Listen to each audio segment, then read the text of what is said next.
राम राम दोस्तों, जय बाबा नीम करोली महाराज जी की। आशा है कि आपके ऊपर भी बाबा जी की बहुत ही कृपा होगी। तो दोस्तों, आज मैं आपको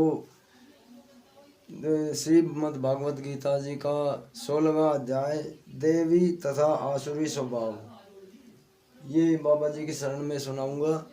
तो ध्यानपूर्वक सुने और श्रीमद् भागवत गीता जी के 16वें अध्याय का अमृतपान रसपान करें। तो शुरू करता हूँ।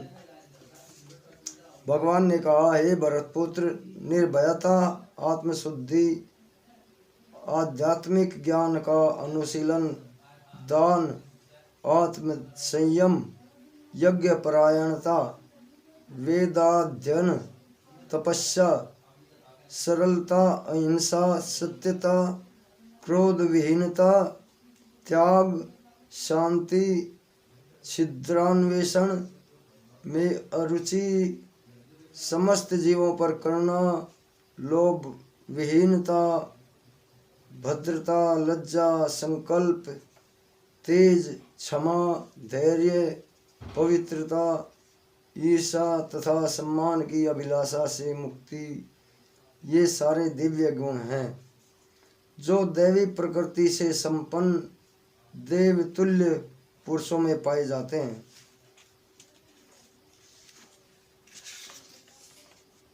हे प्रतापुत्र, दंभ, दर्प, अभिमान, क्रोध, कठोरता तथा अज्ञान, ये आसुरी स्वभाव हैं।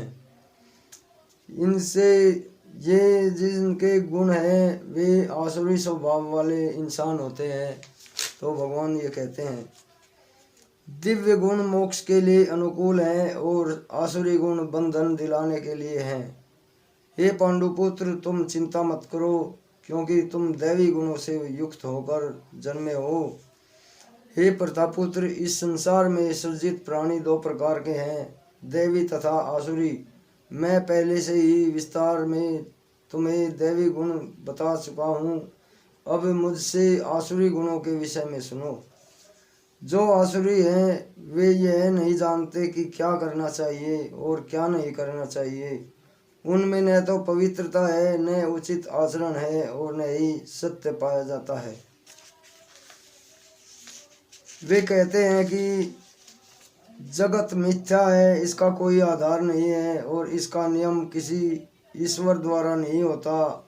उनका कहना है कि यह काम इच्छा से उत्पन्न होता है और काम के अतिरिक्त कोई अन्य कारण नहीं है।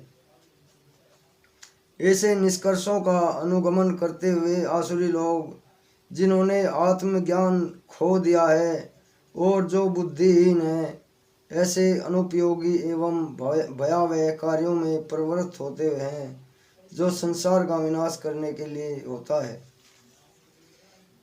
कभी न संतुष्ट होने वाले काम का आश्रय लेकर तथा गर्व के मद में एवं मिथ्या प्रतिष्ठा में डूबे हुए आसुरी लोग इस तरह मोहग्रस्त होकर सदैव क्षण भंगुर वस्तुओं के द्वारा अपवित्र कर्म का व्रत लिए रहते हैं। उनका विश्वास है कि इंद्रियों की तुष्टि ही मानव सभ्यता की मूल आवश्यकता है। इस प्रकार मरण काल तक उनको अपार चिंता होती रहती है कि वे लाखों इच्छाओं के जाल में बंधकर तथा काम और क्रोध में लीन होकर इंद्रिय तृप्ति के लिए अवैध ढंग से धन संग्रह करते हैं।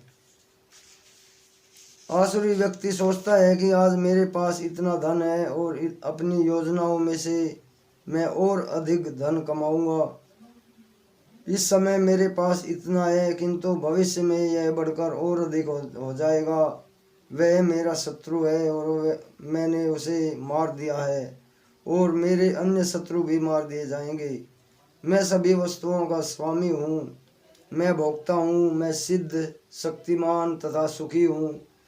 मैं सबसे धनी व्यक्ति हूँ और मेरे आसपास मेरे कुलीन संबंधी हैं। कोई अन्य मेरे समान शक्तिमान तथा सुखी नहीं है। मैं यज्ञ करूँगा, दान दूंगा और इस तरह आनंद मनाऊंगा। इस प्रकार ऐसे व्यक्ति अज्ञानवश मोहग्रस्त होते रहते हैं। इस प्रकार अनेक चिंताओं से उद्विग्न होकर तथा मोहजाल में बंद कर वे इंद्रिय भोग में अत्यधिक आसक्त हो जाते हैं और नरक में गिरते हैं। अपने को श्रेष्ठ मानने वाले तथा सदैव घमंड करने वाले, संपत्ति के तथा मिथ्या प्रतिष्ठा से मोहग्रस्त लोग किसी विधि विधान का पालन न करते हुए कभी कभी नाम मात्र के लिए बड़े ही गर्व के साथ यज्ञ करते हैं। मिथ्या अहंकार, बल, दर्प, काम तथा क्रोध से मोहित होकर आसुरी व्यक्ति अपने शरीर में तथा अन्य के शरीरों में स्थित भगवान से ईर्ष्या और वास्तविक धर्म की निंदा करने लगते हैं। जो लोग ईर्ष्यालु तथा क्रूर हैं और नराधम हैं, मैं उन्हें निरंतर विभिन्न आसुरी योनियों में भवसागर में डालता रहता हूँ। हे कुंती पुत्र, ऐसे व्यक्ति आसुरी योनियों में बारंबार जन्म ग्रहण करते हुए भी कभी भी मुझ तक नहीं पहुँच पाते। वे धीरे धीरे अत्यंत अधम गति को प्राप्त होते हैं। इस नरक के 3 द्वार हैं, काम, क्रोध तथा लोभ। प्रत्येक बुद्धिमान व्यक्ति को चाहिए कि इन्हें त्याग दे, क्योंकि इनसे आत्मा का पतन होता है। हे कुंती पुत्र, जो व्यक्ति इन तीनों लोगों के नरक द्वारों से बच जाता है, वह आत्म साक्षात्कार के लिए कल्याणकारी कार्य करता है और इस प्रकार क्रम से परम गति को प्राप्त होता है। जो शास्त्रों के आदेशों की अवहेलना करता है और मनमाने ढंग से कार्य करता है, उसे न तो सिद्धि, न सुख और न ही परम गति की प्राप्ति हो पाती है। अतएव मनुष्य को यह जान लेना चाहिए कि शास्त्रों के विधान के अनुसार क्या कर्तव्य है और क्या अकर्तव्य है। उसे ऐसे विधि विधानों को जानकर कर्म करना चाहिए जिससे वह क्रम से ऊपर उठ सके। तो दोस्तों, ये श्रीमद् भागवत गीता जी का 16वां अध्याय, आपने इसका अमृत पान किया। दैवी तथा आसुरी स्वभाव के लोग होते हैं, उनके गुण बताए हुए हैं। तो आज मैं आपसे आज्ञा लेता हूँ। अगला पाठ है इसका अध्याय 17। कल मैं आपको यही श्रद्धा के विभाग, 17वां अध्याय है श्रद्धा के विभाग। कल मैं आपकी शरण में बाबा जी की, आपके सामने बाबा जी की शरण में ये पाठ सुनाऊंगा।